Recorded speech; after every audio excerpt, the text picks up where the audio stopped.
Kita wiwiti pangsanipun. Bismillahirrahmanirrahim. Assalamualaikum warahmatullahi wabarakatuh. Innal hamdalillah nahmaduhu wa nasta'inuhu wa nastaghfiruh wa na'udzu billahi min syururi anfusina wa min sayyiati a'malina. Man yahdihillah fala mudhillalah wa man yudlil fala hadiyalah.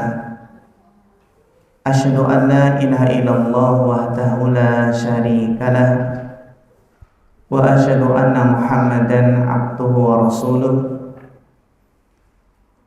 Allahumma shalli wa sallim ala nabiyyina Muhammadin wa ala alihi wa ashabihi wa man tabi'ahum bi ihsanin illa yaumiddin, amma ba'd.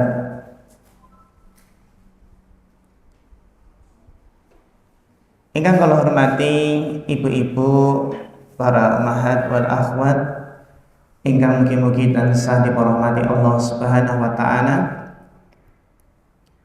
Alhamdulillah, kita bersyukur kepada Allah Subhanahu wa taala di kesempatan pagi yang berbahagia ini kita masih diberikan nikmat iman, nikmat Islam, sehat walafiat, sehingga kita bisa thalabul ilmi di kesempatan pagi hari ini. Kita memohon kepada Allah Subhanahu wa taala semoga Allah berikan keberkahan dan ilmu yang bermanfaat bagi kita semua. Ibu-ibu, para ummahat yang dirahmati Allah Subhanahu wa taala, tema kajian kita di kesempatan kali ini adalah parenting antara idealisme dan realita.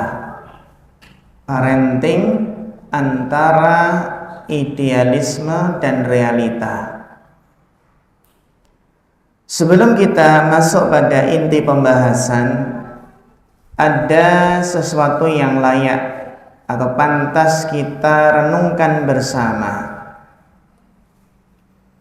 Bagaimana kita flashback, mengingat kembali ketika belum menjadi orang tua, ketika belum menjadi seorang ibu, belum punya anak, mungkin dulu pernah punya harapan, punya komitmen, nanti kalau punya anak saya akan jadi orang tua yang sabar, saya nggak akan gampang marah-marah, anak saya nanti pasti akan saya didik dengan lembut, dengan penuh perhatian, saya akan berusaha menjadi ibu yang ideal. Itu harapannya sebelum menjadi seorang ibu, sebelum mempunyai anak. Namun coba kita renungkan, setelah Allah benar-benar menitipkan amanah kepada kita, apakah semuanya berjalan seperti apa yang kita bayangkan dahulu? Atau justru kadang kita capek, kita lelah, kadang kita marah, kadang kita menyesal setelah sebelumnya membentak. Bahkan sebagian ada yang merasa gagal menjadi orang tua. Bahkan mungkin ada yang pernah berpikir nih, ada ibu-ibu yang berpikir, kenapa ya jadi orang tua itu ternyata tidak semudah yang saya bayangkan. Nah, inilah yang kita sebut dengan jarak antara idealisme dan realita. Ibu-ibu yang dirahmati Allah, Subhanahu wa ta'ala. Di zaman sekarang ini kita hidup di era yang penuh dengan standar tinggi. Standar tinggi tentang parenting, yang mana kita dituntut untuk bersabar setiap saat, senantiasa lemah lembut. Memang biasanya seorang itu inginnya perfect nih, harus ini, harus itu. Belum lagi kita lihat dampak media sosial.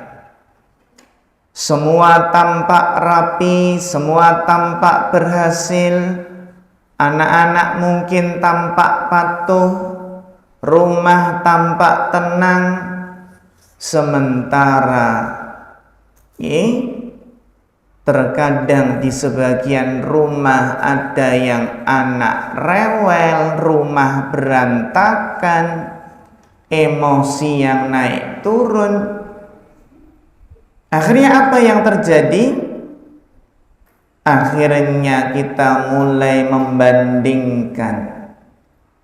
Kita mulai merasa kurang bersyukur.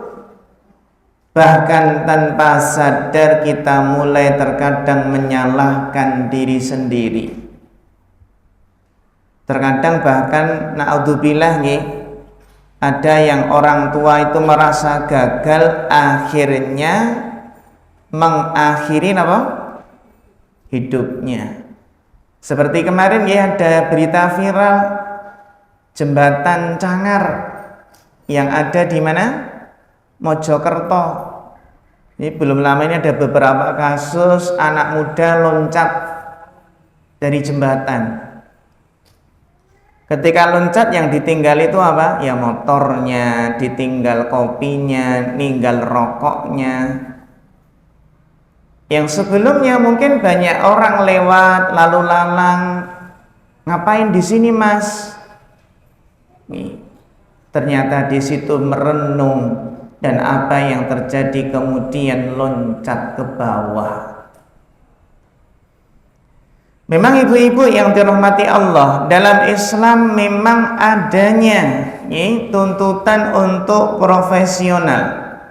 Sebagaimana hadis yang sering kita dengar, innallaha, sesungguhnya Allah, yuhibbu, mencintai, idza amila ahadukum amalan ayyutqinahu.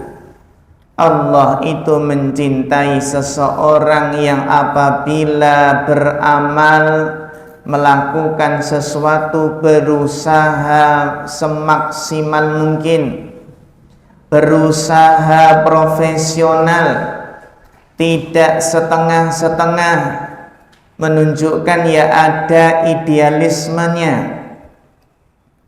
Tapi yang namanya idealisme itu juga harus melihat realita. Ibaratnya nek anak-anak zaman sakniki pengen kados dene anak-anak zaman Nabi, mungkin mboten Bu?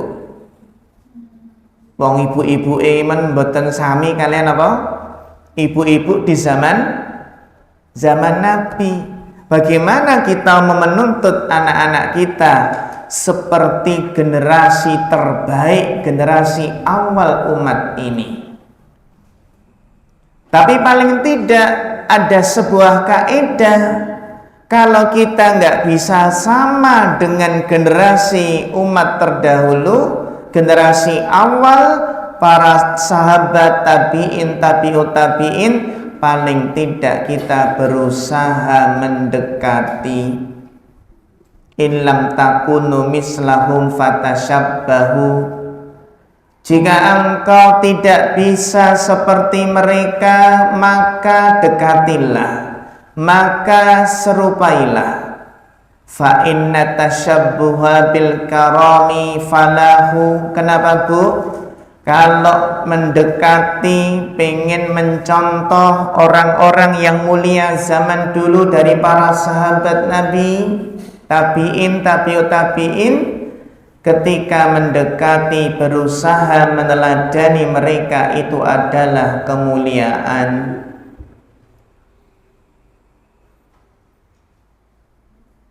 Itu ibaratnya itu nggih ketika harapan tidak sesuai dengan ekspektasi nggih. Karena parenting dalam Islam apa Bu? Dalam Islam itu bukan siapa yang terlihat paling berhasil, siapa yang mungkin terlihat paling rapi, paling tenang, tapi jauh dari itu adalah parenting dalam Islam itu adalah siapa yang paling jujur dalam berproses. Siapa yang paling jujur dalam berproses. Yang mudah-mudahan kalau kita berusaha istiqomah ngaji terus, kita menghadiri majelis-majelis ilmu, mudah-mudahan itu adalah salah satu bentuk kejujuran dalam berproses. Berproses menjadi lebih baik. Karena yang Allah nilai setelah kejujuran, niat, juga yang terpenting adalah siapa yang paling bersungguh-sungguh di dalam mendidik. Yang Allah nilai adalah siapa yang paling bergantung kepada Allah dalam setiap langkahnya. Niki nggih Bu nggih, penting sangat niki. Dalam hal apapun, dalam kita mengejar cita-cita, mengejar apa yang ingin kita harapkan, yang terpenting adalah bagaimana kita bergantung kepada Allah dalam setiap langkah kita. Kita memohon kepada Allah agar Allah membimbing langkah kita, memberikan taufiknya.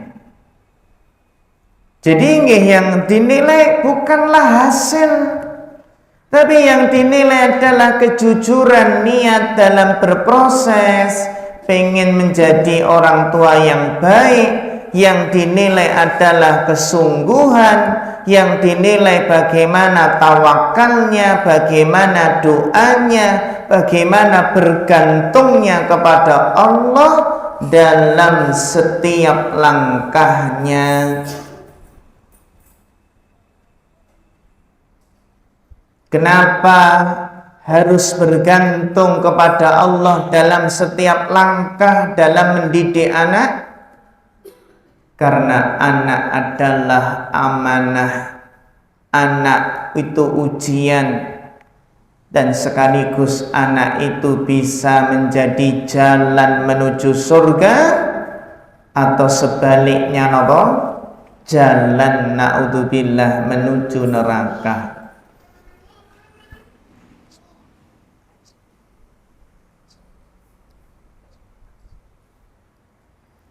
Dan seringkali yang membuat ibu-ibu itu merasa lelah niku napa nggih? Nah niki. Seringkali yang membuat kita lelah itu sebenarnya bukan karena anaknya itu hiperaktif, susah diatur. Bisa jadi seorang ibu itu lelah, capek, hampir putus asa. Karena apa? Ya mungkin standar kita terlalu tinggi, idealisme kita terlalu tinggi, ekspektasinya apa? Terlalu tinggi.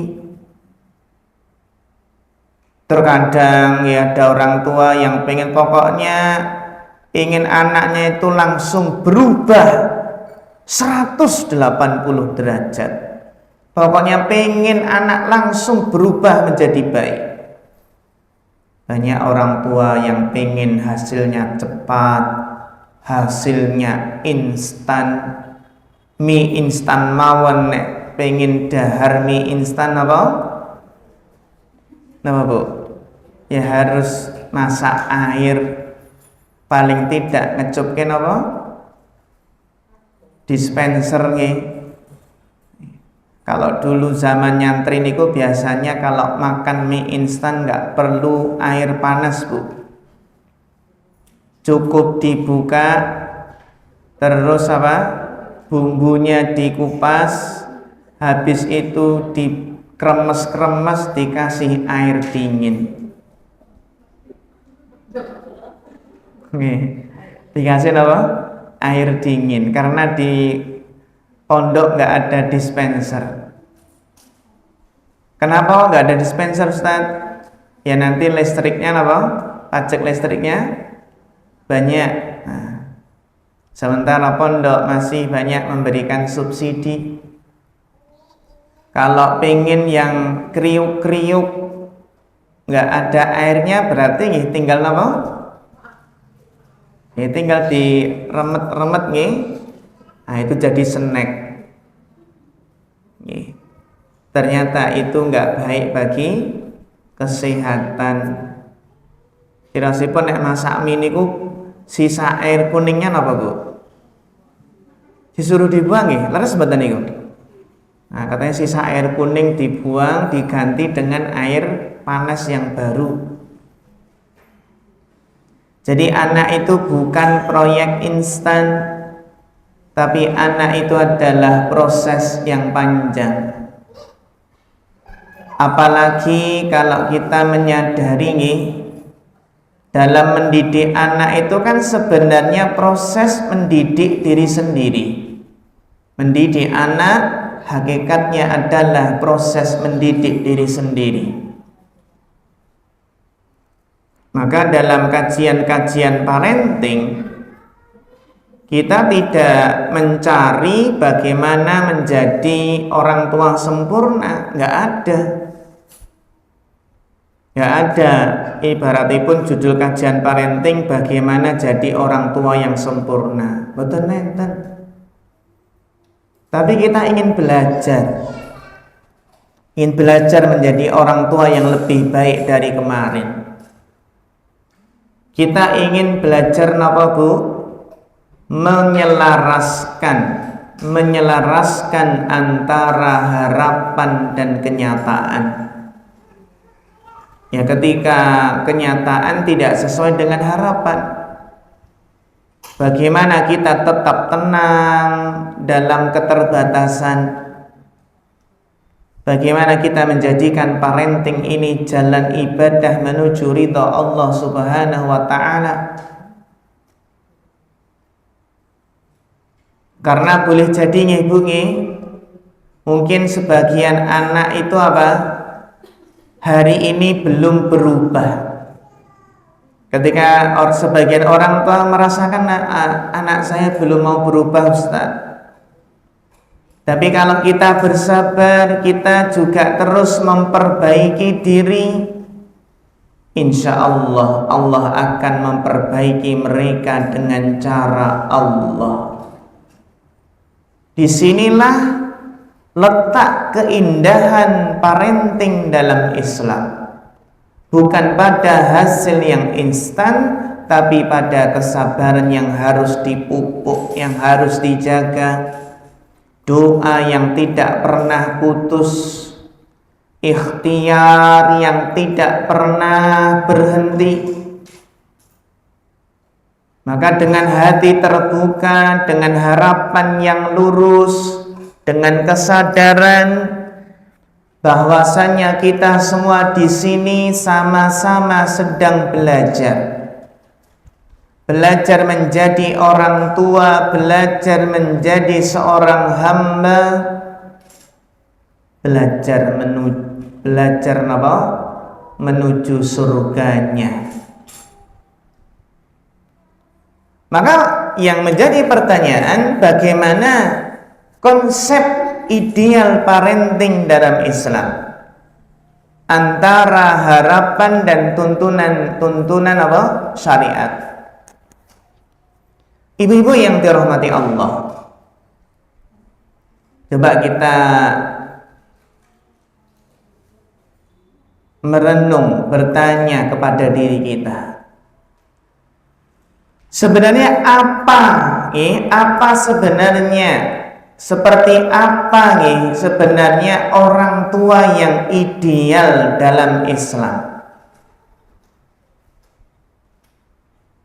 Seperti apa sebenarnya orang tua yang ideal dalam Islam itu sebenarnya seperti apa? Apakah orang tua yang ideal niku napa? Anaknya hafal banyak Al-Quran, menang juara, terus saged ngumroh akan bapak ibu ipun.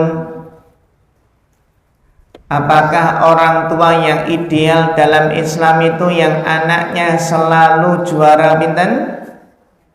Juara 1 dari depan apa belakang? Ya, dari depan ya.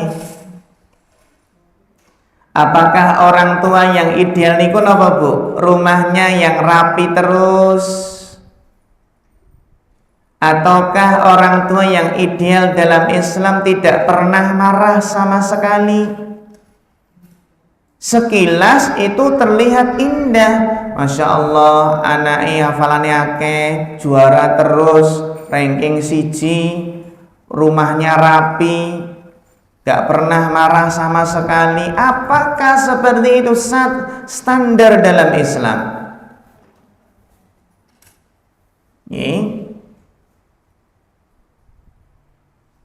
Padahal kalau kita lihat bagaimana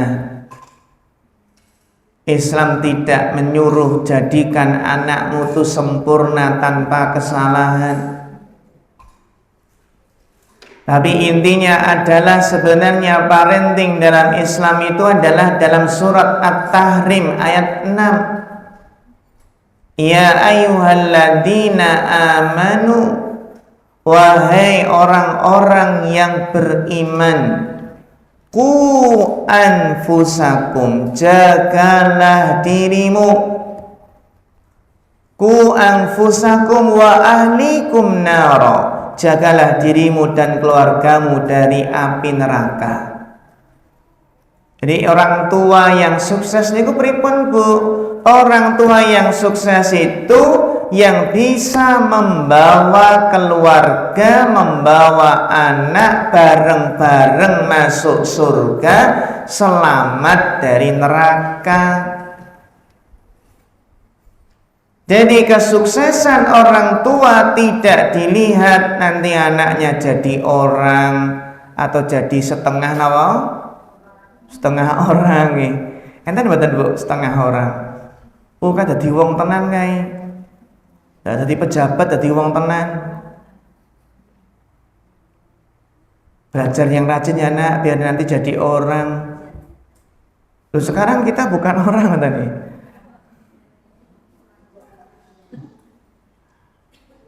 Iya jadi orang. Kan dalam Islam tidak disebutkan apa, tidak mengatakan didiklah anakmu agar sukses di dunia, punya gaji yang besar, jabatan yang tinggi. Tapi napa Bu? Yang Allah tekankan adalah selamatkan dari neraka, jaga dari siksa api neraka. Ini sangat dalam. Sehingga orientasi utama parenting dalam Islam, apa orientasi utama parenting dalam Islam? Adalah keselamatan akhirat. Bukan sekedar keberhasilan dunia, tapi nek dunia berhasil, akhirat Masya Allah itu yang diharapkan. Rabbana atina fid dunya hasanah wa fil akhirati hasanah. Tapi masalahnya kadang tanpa sadar sebagian ibu-ibu itu menggeser orientasi tersebut. Buktinya apa Bu? Kadang sebagian ibu-ibu lebih bangga ketika anaknya dapat ranking 1, bangga ketika anaknya pintar bahasa asing, bahasa Inggris, bahasa Mandarin, bahasa Rusia, bahasa Jepang, bahasa Korea, bahasa apa mana? Bahasa Afrika, bahasa Suriname. Suriname malah Jawa nggih, Bu nggih. Bahkan bisa bahasa apa? Bahasa Tarzan enten mboten, Bu? Bahasa isyarat adanya nggih. Orang tua bangga ketika anak bisa tampil di depan umum dengan percaya diri. Ranking 1 pinter bahasa. Tapi sebagian orang tua kurang bangga ketika anaknya bangun untuk sholat, bisa bangun untuk sholat. Anaknya Masya Allah ketemu orang mengucapkan salam. Anaknya Masya Allah jujur meskipun berat. Yang justru kita ini harus mengapresiasi anak kita ketika jujur. Nah, Linduk, ibu kasih kamu Masya Allah apresiasi, kamu telah berani berjujur. Kasih hadiah. Jangan sampai anak itu jadi takut untuk jujur.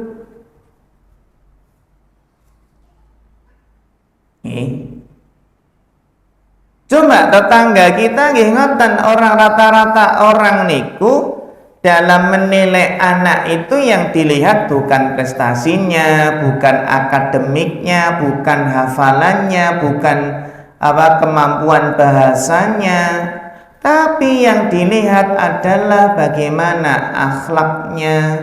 Masya Allah, ki anake sapa to? Nek ketemu mesti napa?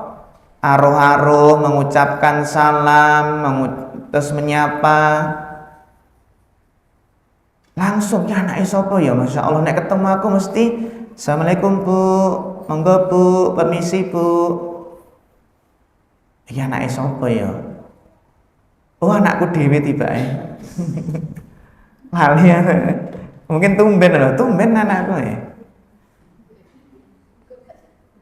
Nih. Daripada yang ranking 1 hafalannya banyak, nek ketemu namung melengos, mendel mawon, boten ora aro-aro, enggak menyapa.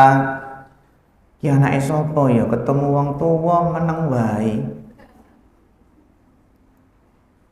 Oh, anake anu si A ya janjane pinter ranking 1. Tapi kok orang tuanya enggak ngajari unggah-ungguh ya, mboten ngajarin apa? Sopan santun. Wong kita saja nggih ngeten, kalau ketemu anak-anaknya Masya Allah, ya anak siapa kok mengucapkan salam. Ini berarti ini ibunya Masya Allah didikannya luar biasa ini.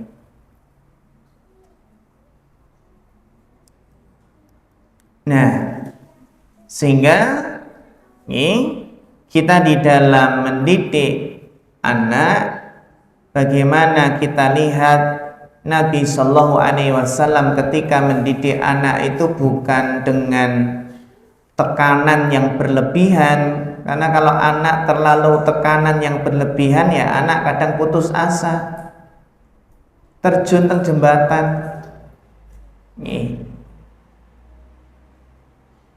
Beliau tidak menuntut kesempurnaan yang instan. Yang penting bagaimana kita berusaha mendidik dengan kelembutan, kasih sayang, kesabaran, keteladanan yang nyata, berikan contoh. Sehingga hadisnya jelas, laisa minna man lam yarham shaghirana. Bukan termasuk golongan kami orang yang tidak menyayangi yang kecil. Menunjukkan kasih sayang dalam mendidik niku bukan tambahan, tapi itu inti parenting. Nah, sehingga mulai sekarang kita coba lihat standar kita dalam mendidik anak kita, standarnya itu bagaimana, datang dari mana. Ya standar dalam mendidik anak itu ya berdasarkan Quran dan hadis. Bukan dari Instagram, bukan dari TikTok, dari Facebook, bukan dari konten-konten parenting yang viral tapi salah kaprah. Itu kalau jauh dari Quran dan hadis, Quran dan sunnah, ada kesalahan-kesalahan parenting yang tidak sesuai dengan Islam, sehingga harus selektif, kita harus hati-hati.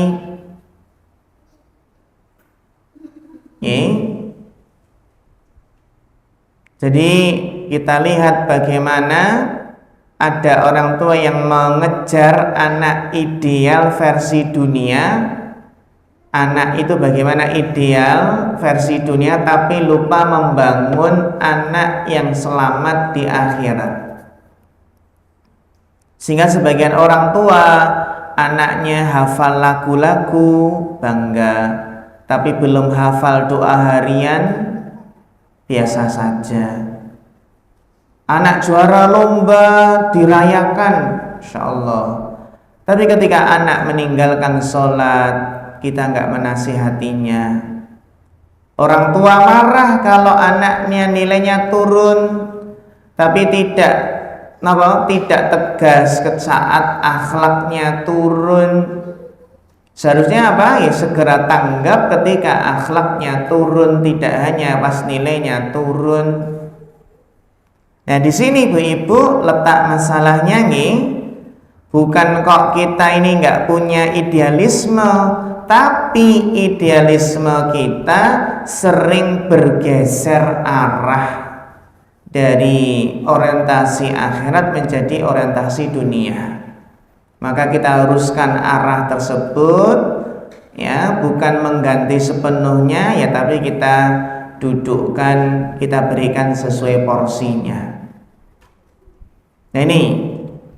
Kemudian yang perlu kita pahami juga, ibu yang terhormati Allah, realita lapangan, tantangan nyata orang tua zaman sekarang. Sekarang ini nih, coba jujur nih, bagaimana kita ini terkadang merasakan, sebagian orang tua kadang merasa pernah lelah menjadi orang tua. Karena realita parenting zaman ini tidak mudah. Kita tidak hidup di zaman yang sederhana. Tapi hari ini kita menghadapi tantangan apa? Anak yang terpapar gadget sejak kecil. Lingkungan yang tidak selalu kondusif. Informasi yang terlalu banyak. Kondisi diri kita yang juga lelah, capek. Sehingga harus kita ingat bahwasannya innama amwalukum wa auladukum fitnah. Ketahuilah bahwasannya hartamu, anak-anakmu adalah ujian. Jadi kalau kita merasa capek, lelah, letih, kesel, dan kita merasa berat, itu bukan berarti tanda kegagalan, tapi itu tanda kita sedang menjalani ujian yang Allah tetapkan. Apalagi ibu-ibu niku nggih super capek, lebih capek daripada bapak-bapak yang kerja di luar. Nggih. Karena kalau bapak-bapak kerja di luar nggih masih ada hiburannya, masih bisa sama teman-temannya pergi kemana. Tapi kalau ibu-ibu yang kebanyakan setiap harinya di rumah,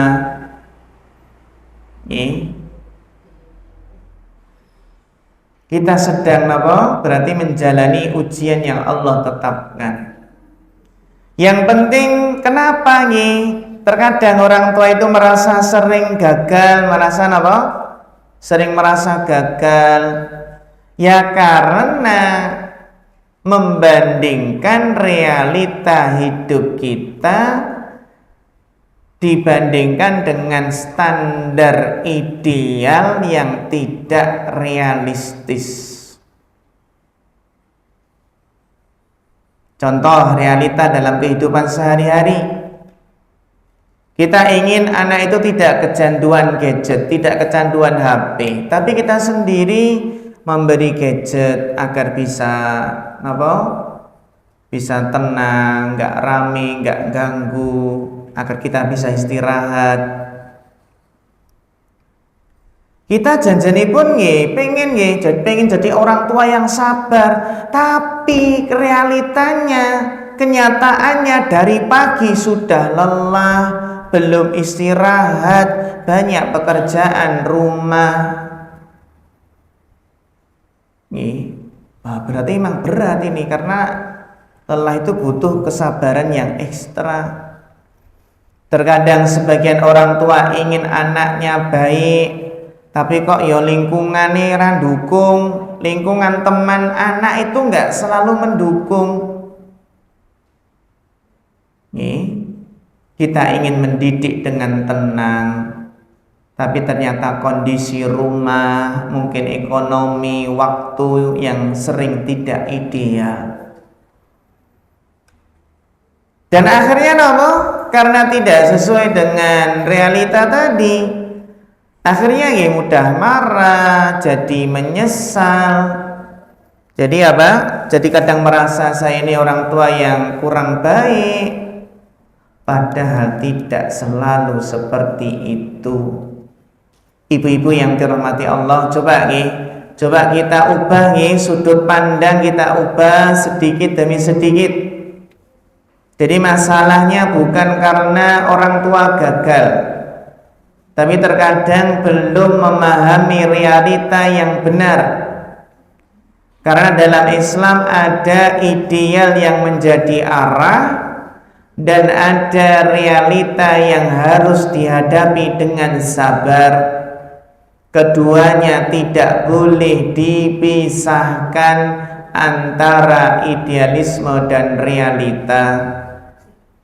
Karena apa, Bu? Kenapa antara idealisme dan realita nggak boleh dipisahkan? Nopo sebabipun?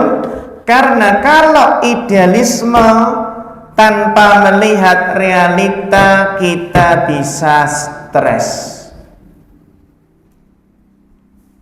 Ekspektasinya tinggi tapi nggak lihat realita, bisa stres. Sebaliknya, kalau kita hanya melihat realita tanpa idealisme, kita akan kehilangan arah. Sehingga kadang alasannya lebih meneh anak zaman sakniki dilarang yo angel. Wis meneh wong anak zaman sakniki. Wis ora apa-apa lah wong anak zaman wis ora apa-apa lah Gen Z. Wis ora apa-apa lah generasi stroberi, generasi melon, alpukat. Enten boten lho.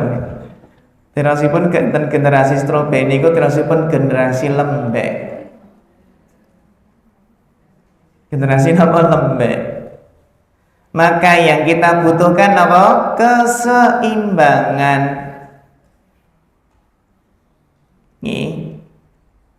Nah, ini pentingipun menyeimbangkan antara idealisme dan realita. Sehingga yang penting tetap berusaha, ikhtiar meskipun capek, lelah. Yang penting Bu? Yang penting tetap terus belajar meskipun kita sering salah. Yang penting adalah tetap kembali kepada Allah meskipun sering terjatuh.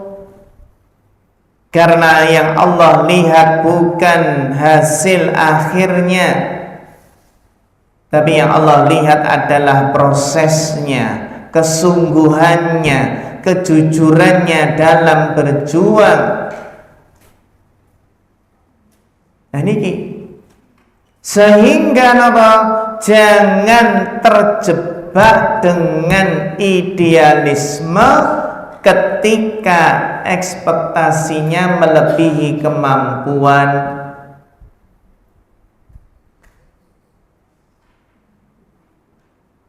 jangan kan ada istilah penjebakan idealisme. Ketika memang ekspektasi itu melebihi kemampuan. Jadi kita ini apa Bu? Kita ini sedang mendidik anak, bukan mengejar kesempurnaan.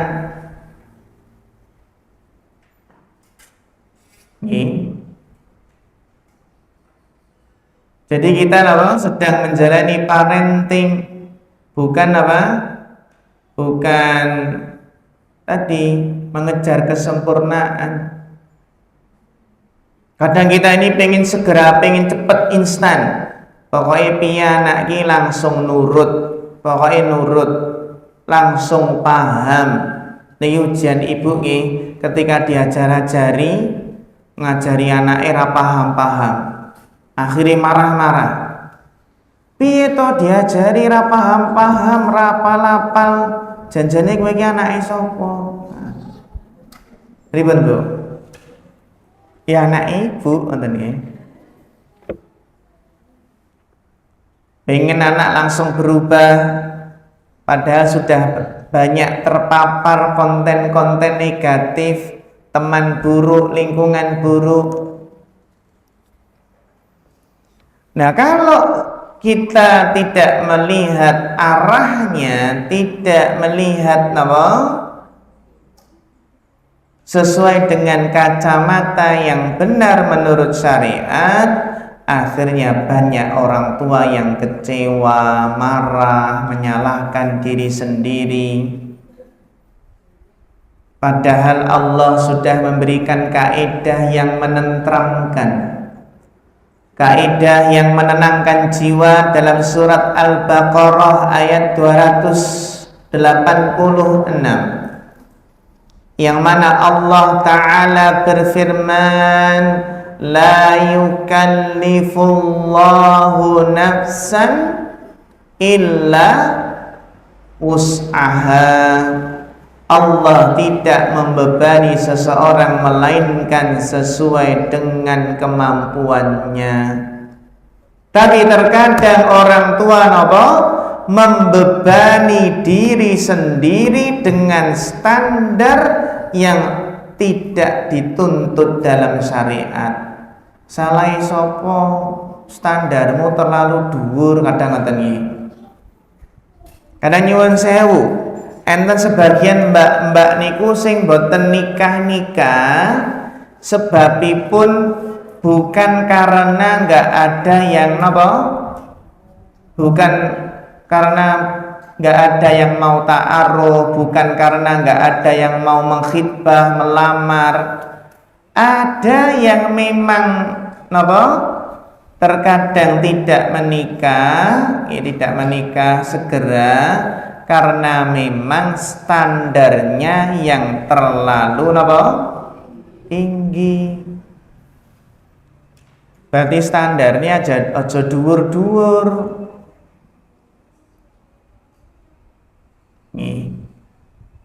Ada ngeten nggih. Terkadang seseorang itu ketika menetapkan standar perlu mengaca enggak Bu? Perlu nggih? Perlu ngocorin nggih. Dan nek kowe iki arep netepke standarmu ya kadang enten nasihat ngoten. Nduk, Le, nek kowe iki pengen menetapkan standarmu ya sing penting kamu juga melihat siapa dirimu. Sering ngilu, iki ngilu ngoten nggih. Kamu itu bercermin. Maca nggih. Apalagi kalau orang tua itu punya anak perempuan nggih. Punya anak perempuan sudah berumur, mboten nikah-nikah. Pripun Bu raosipun?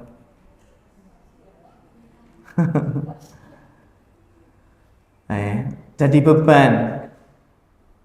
Nek wong lanang nggih punya anak laki-laki nggih ya ada beban, tapi nggak seperti anak perempuan.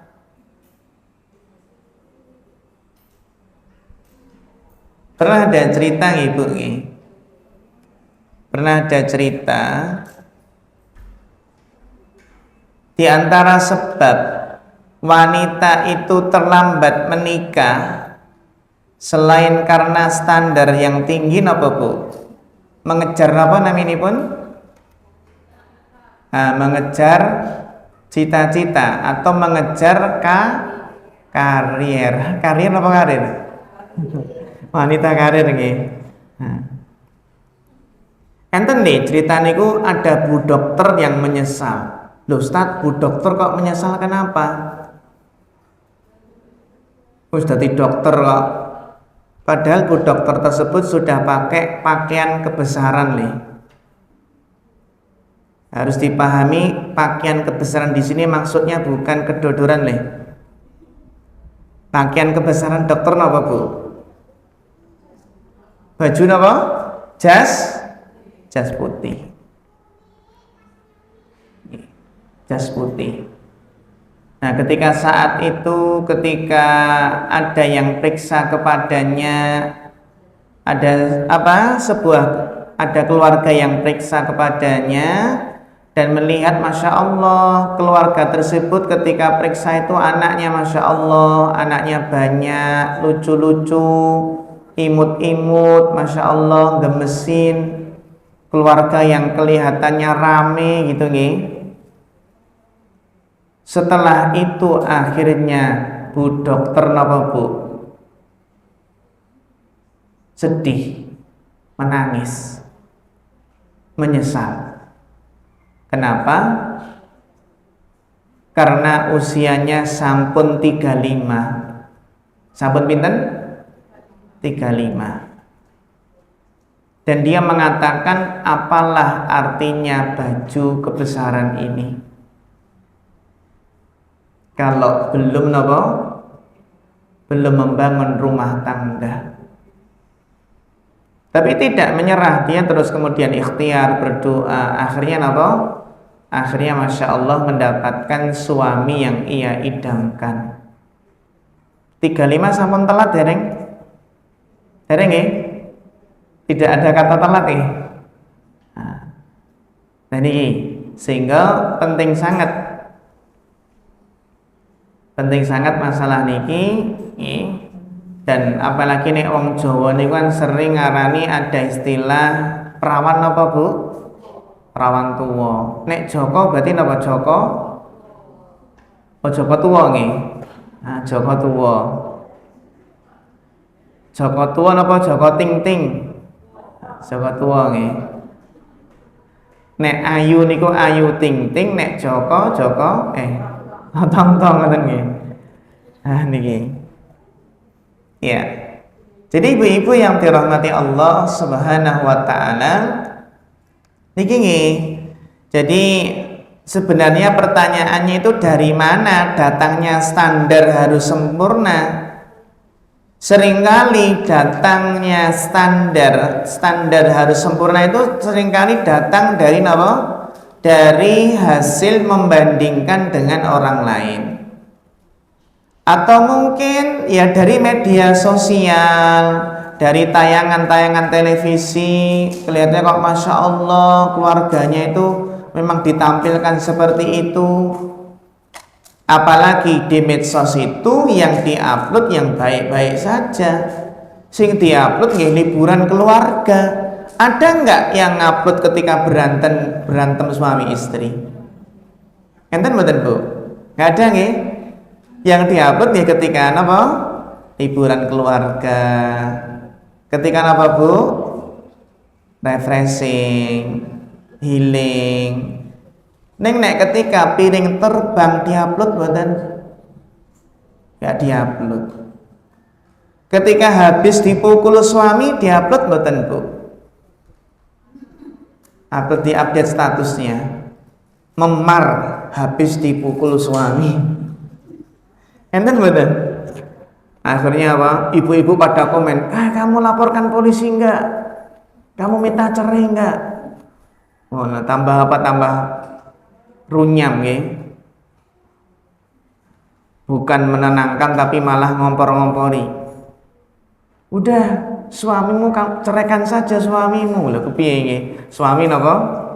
Diceraikan. Bisa enggak, Bu? Istri menceraikan suami? Ya bisa nggih. Ya minta cerai istilahnya, khulu. Ini terkadang ya, ini ya ekspektasi yang terlalu tinggi, standar yang terlalu tinggi itu karena memang pengaruh media sosial. Tontonan-tontonan yang mensajikan yang baik-baik saja. Tapi di dalamnya nggak tahu bagaimana sebenarnya apa yang terjadi. Atau mungkin standar yang terlalu tinggi tersebut muncul dari keinginan pribadi yang memang terlalu tinggi. Padahal setiap anak punya karakter yang berbeda, punya kemampuan yang berbeda, nggih ujianipun benten-benten. Kalau anak tetangga TK sudah Iqra 6, jangan panik. Anakku kok agi Iqra 1. Pripun, Bu? Kalau anak ketika anak TK koncone wis Al-Qur'an, terus anak kita masih Iqra 1, panik mboten? Napa biasa mawon, Bu? Biasa mawon nggih. Rapopo. Aku rapopo ngoten nggih. Anak tetangga sudah lancar membaca, aisemnya wis rampung ngoten nggih. Sedangkan anak kita cek A, U, A, I, O masih A, U, U ngoten nggih. Apakah kita panik, Bu? Betul nggih? Nah, terus nek mboten panik pripun? Berusaha nggih. Karena memang kemampuan anak itu beda. Tapi nggih muhasabah loh. Kok anak-anak yang lain kok cepet, anakku kok jek Iqra 1, jangan-jangan ning omah ra tau napa diajari. Oh gimana ngajari Ustaz? Sibuk Ustaz. Sibuk masak, sibuk napa-napa nggih. Bukan karena sibuk, karena apa? Prioritas. Enggak kita prioritaskan. Padahal itu adalah amal jariyah. Yang penting anak sudah berusaha, nek pun berusaha nggih, kelihatannya tertinggal mboten napa-napa, sing penting sudah berusaha, sudah maksimal. Anak masih Iqra 2 nggak apa-apa meskipun temennya sudah Al-Quran. Kadang ada perasaan minder, panik, nggak tahu nanti kan ketika SD, ketika SMP tidak tahu, bisa jadi apa? Anak kita yang ketinggalan pas TK, ketinggalan pas SD, tapi Masya Allah SMP melejit pesat, SMA apa melih saged balap koncone nggih. Dan itu terjadi nggih Bu nggih.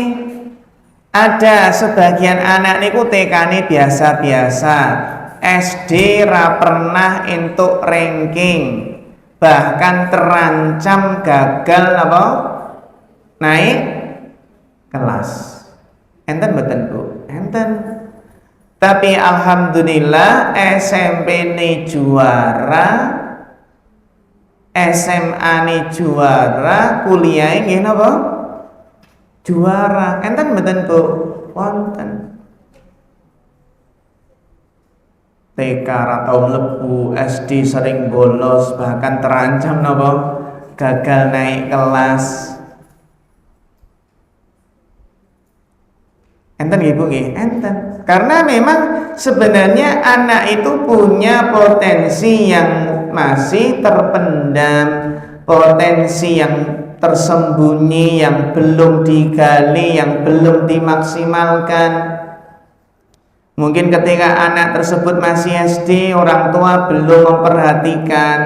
Tapi ketika anak SMP, orang tua sadar. Nah, karena ini berusaha menumbuhkan potensi anak. Bisa Bu mengejar ketertinggalan. Kadang sebagian orang tua minder loh, anak SD wis apal Al-Qur'an, sedangkan anakku rung iso maca Al-Qur'an. Mboten napa-napa. Karena nggak ada kewajiban SD kudu hafal Al-Qur'an. Yang penting adalah usahanya, istiqomahnya, bertahapnya, cara yang benarnya.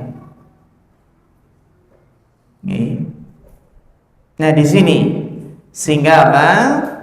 Niki bagaimana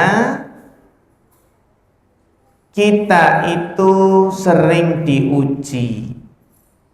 Kita sering diuji dengan ujian yang berbeda-beda. Intinya adalah napa Bu? Jangan sampai kita kehilangan rasa syukur. Jangan sampai kehilangan ketenangan.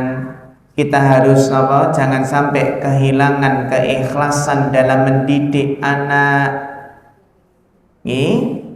Sehingga kesimpulanipun milih parenting itu adalah proses, bukan hasil instan. Maka kalau kita ingin anak itu cepat berubah menjadi lebih baik, ya kita ingin apa? Maka kita jangan hanya melihat hasil, tapi harus siap menjalani proses. Dan proses itu panjang. Wong Nabi Nuh menawan berdakwah selama pinten 950 tahun. 950 tahun berdakwah, anak dhewe mboten beriman. Apa pelajaran dari ini Pak Bu? Bahkan seorang nabi pun tidak bisa memaksa hasil, apalagi kita. Innaka la tahdi man ahbabta. Sesungguhnya engkau wahai Muhammad tidak bisa memberikan hidayah kepada orang yang engkau cintai. Tugas kita bukan memberi hidayah, tapi mengusahakan jalan menuju hidayah. Padahal mungkin ibu-ibu sudah sering nasihati berkali-kali, sudah sering ngajari berkali-kali, tapi kok anak masih mengulang kesalahan. Nah ini iman kita sedang diuji. Anak niku nggih janjanipun diajari sholat, tapi kenapa sholatnya kok masih bolong-bolong? Janjane anu Ustaz, anak saya sudah saya nasihati gen sopan santun, tapi kok masih membantah ya. Sudah diingatkan, tapi kok anak ya sering lupa ya. Oh namanya nggih anak. Ini juga menguji kesabaran kita. Sehingga yang terpenting ibu-ibu kita bagaimana mengelola emosi orang tua di tengah tekanan. Ketika banyak tekanan tetap kita adem ke hati karena yang terpenting adalah ukuran kekuatan itu bukan otot, tapi kekuatan itu ketika bisa mengendalikan emosi. Sehingga kita berusaha untuk tetap bersabar. Yang terpenting adalah doa, tawakalnya, bersandar kepada Allah dalam mendidik anak. Jadi yang penting kita mengatur, mengingatkan, mengarahkan hati anak itu bukan di tangan kita, tapi di tangan Allah. Maka perbanyak doa, Rabbi habli minas sholihin. Seorang nabi saja masih berdoa, apalagi kita. Kadang orang tua itu pengen anaknya soleh, tapi jarang menyebut nama anak dalam doanya. Ingin anak itu berubah, tapi ibu kita jarang menangis di dalam doa kita untuk anak tercinta. Kita ingin hasil, tapi kok kurang tawakal. Padahal bisa jadi perubahan anak itu bukan karena semata nasihat kita, tapi perubahan anak bisa jadi doa orang tua di sepertiga malam. Kenapa Bu? Perubahan anak bisa jadi karena doa orang tua di sepertiga malam. Sehingga sebut anak itu dalam doa kita. Doakan spesifik, secara spesifik nih. Doakan imannya, keimanannya, doakan ibadahnya, amal solehnya, hatinya, akhlaknya, karena Allah yang membolak-balikkan hati. Sehingga akhirnya kita bisa menemukan keseimbangan antara idealisme dan realita, sehingga napa seimbang iku nggih idealisme yang realistis. Napa Bu? Idealisme yang realistis. Ini ya titik pentingnya bagaimana menggabungkan antara idealisme dengan realita. Apakah kita harus turunkan standar? Tapi ya secara asal ya tidak harus. Dalam artian kita perlu menyelaraskan, menyeimbangkannya. Dan yang terpenting adalah fattaqullaha mastata'tum, bertakwalah kepada Allah semampu kalian. Lakukan yang terbaik tapi sesuai kemampuan, tanpa memaksakan kesempurnaan. Sehingga ibu-ibu yang dirahmati Allah, mungkin hari ini kita merasa belum menjadi orang tua yang baik, masih sering marah, masih sering mengeluh, masih banyak kekurangan. Tapi ingat, Allah tidak menuntut kita sempurna, tapi adalah bagaimana kita berusaha dan bertawakal, bertakwa kepadanya.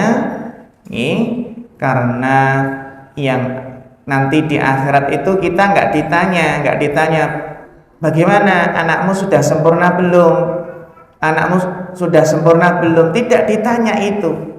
Tapi yang ditanya adalah apa yang sudah kamu lakukan untuk mendidik anak. Apa usahamu, bukan hasil. Bukan apa? Bukan hasil.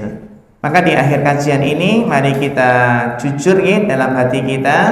Kita semua ini berharap menjadi orang tua yang lebih baik. Pulang kajian dengan membawa kesadaran. Kita sadar kita ini masih dalam proses yang panjang, dan itu tidak apa-apa.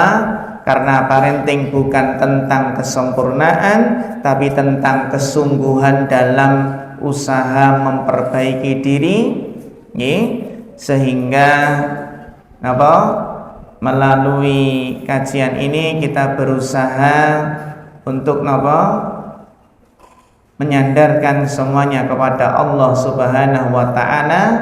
Terus kita yakin Allah yang memberikan jalan yang terbaik untuk kita semua.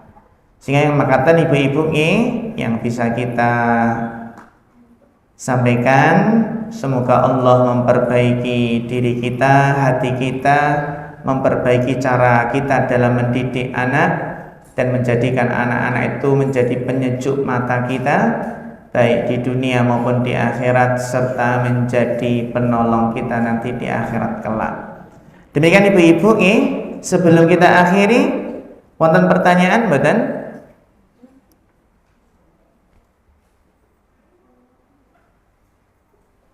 Cukup mboten wonten?